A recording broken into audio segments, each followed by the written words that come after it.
Hey there, you know what? I actually think Amazon HQ2 is pretty good for New York City. This is a really unpopular opinion right now. Some people are disgusted by the fact that New York is going to give like $2 billion to one of the world's richest companies just to get them to open some offices there. Some other people are outraged by what this is going to do to housing costs in Queens and across all of New York City. It might end up displacing some low-income populations. These are some very valid issues to worry about. They are very important, but I think they miss the bigger picture. New York City is in a battle to the death with Washington, D.C. right now, and Washington, D.C. holds all the cards. The idea that Washington, D.C. and New York City are in some kind of competition may seem laughable on its face. New York City is the capital of the world. Washington, D.C. is just some sweaty backwater full of inbred politicians and crack-smoking mayors, right? On first glance, the metro area population numbers back that up. Since 1950, the population of the New York metropolitan area has almost doubled. But since 1950, the Washington metropolitan area has gone up by a factor of 5 or 6, depending on how you do the math. And you should also probably throw Baltimore's numbers in there too, so... New York City is what it is because it's the business capital of the United States. It isn't a port anymore.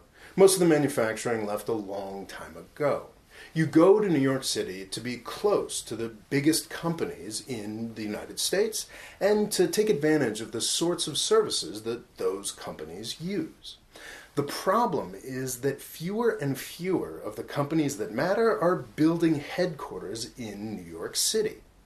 No matter how hard they try to make Silicon Alley happen, New York is third or fourth in technology, at best. And tech is what matters. It's eating all the other industries that make New York, New York. The publishing and media industries are on life support and almost completely at the mercy of Facebook and Google. New York's famous department stores are getting beaten up, and commercial real estate is emptying up and down Manhattan as more and more shopping moves online. Finance is still going strong, but how long is that going to last? We are one serious financial crisis and a few rule changes away from most of that business moving down to Washington, D.C. as well. Some of it is already there. For over a century now, big U.S. companies have had to have an office in Washington, D.C. to bribe legislators, but the city was always a corrupt, laughable backwater. Nobody actually wanted to be there. This has changed dramatically over the past 2 decades. Financial crisis and endless war has dumped a ton of money into Washington, D.C. and its suburbs.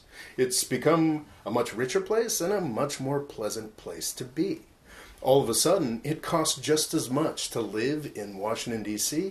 as it costs to live in New York City. That's crazy. And year by year, more and more power over U.S. business devolves to Washington, D.C.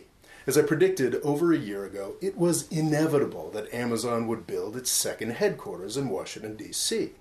So if D.C. is the place you have to go to be close to the U.S.'s biggest businesses, what does that make New York City? Detroit in the 1950s?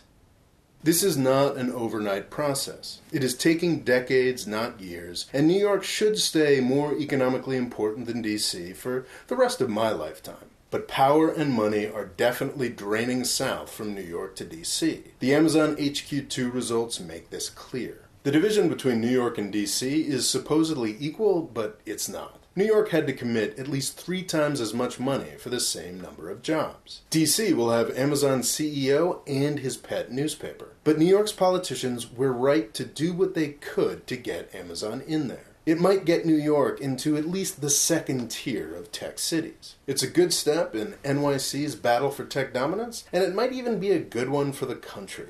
Countries with a single imperial city are just weaker. Power collects, congeals, and stagnates when it doesn't have any competition. I think it's probably inevitable that Washington, D.C. will beat out New York City in the competition to be America's Rome, but the longer it goes before that happens, the better. I think Amazon's move to New York City will be helpful in keeping that fight going for another couple decades, and that's a good thing. Thanks for watching. Please subscribe, and please click on the bell next to the subscribe button to get notifications every time I upload a video.